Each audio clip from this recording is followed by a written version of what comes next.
So who wouldn't like to improve the ball striking with their irons? Today we're going to show you how your lead shoulder can play a huge role in this and how focusing on the movement in the downswing can help you do just that.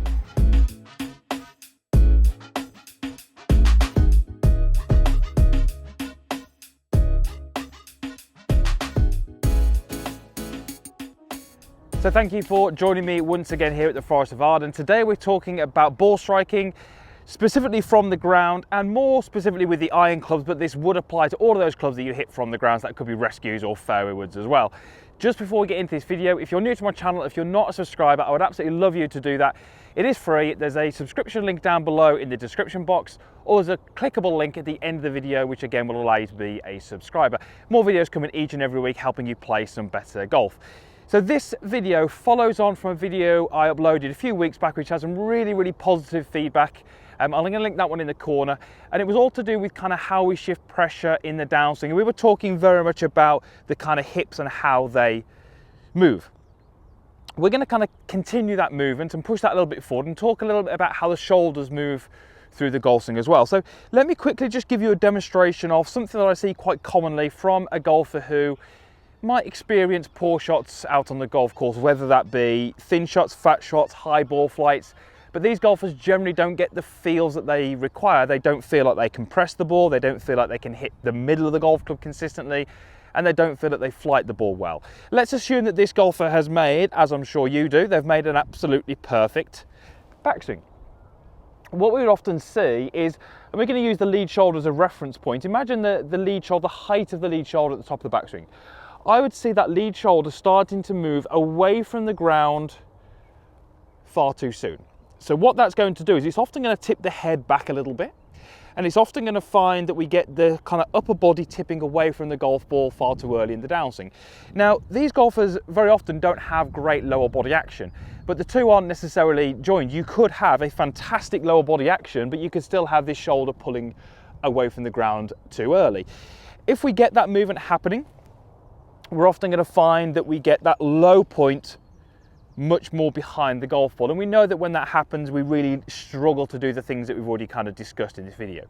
So what would we tend to see from those golfers who do strike the ball very well? Well, we would tend to see the lead shoulder height. We would tend to see that lead shoulder move towards the target and lower as they begin. So as we start down, that lead shoulder would tend to move towards the target and lower.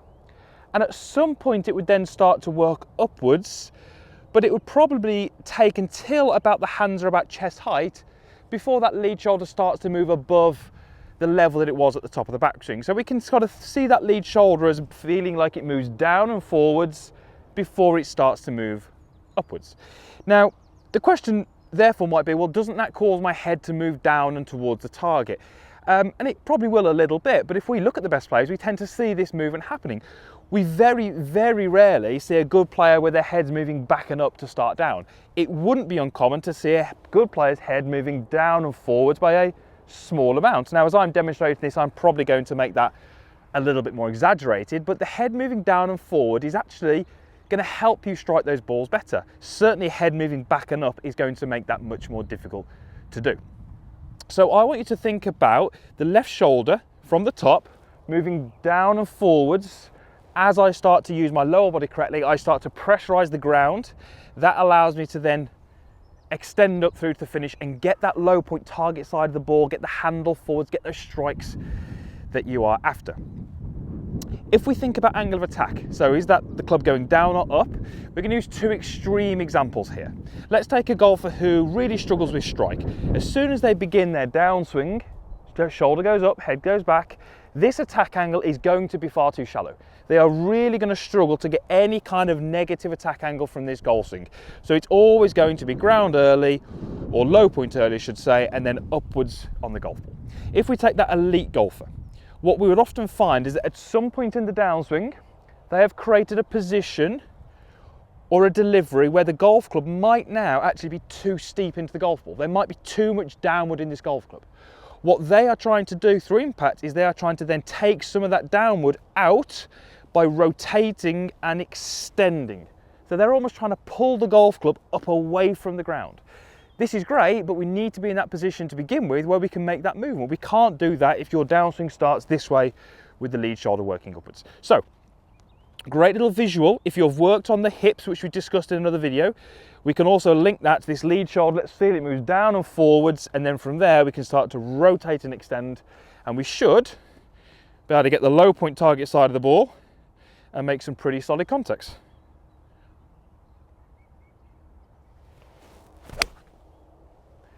And that's gone a little left where I was aiming, but the contact was fantastic. And hopefully as I slow that down, you'll see that shoulder movement exactly as we discussed in this video. So yes, if we exaggerate these moves, we can overdo them, absolutely. We can definitely have that head moving too much down and too much forward, I appreciate that. But doing it a good amount is gonna really help you elevate your strike, take it to the next level. And that's only going to help you with your enjoyment out on the golf course. Right, thank you very much for watching. I really hope that video helps you strike the ball better. If it did, I would love to hear your thoughts in the comments box down below. There's also a like button down there. And like we said at the start of the video, there is a subscription link down there and a clickable link over here. Would love for you to be part of my channel, and I can help you play some of the best golf of your life. Thanks for watching.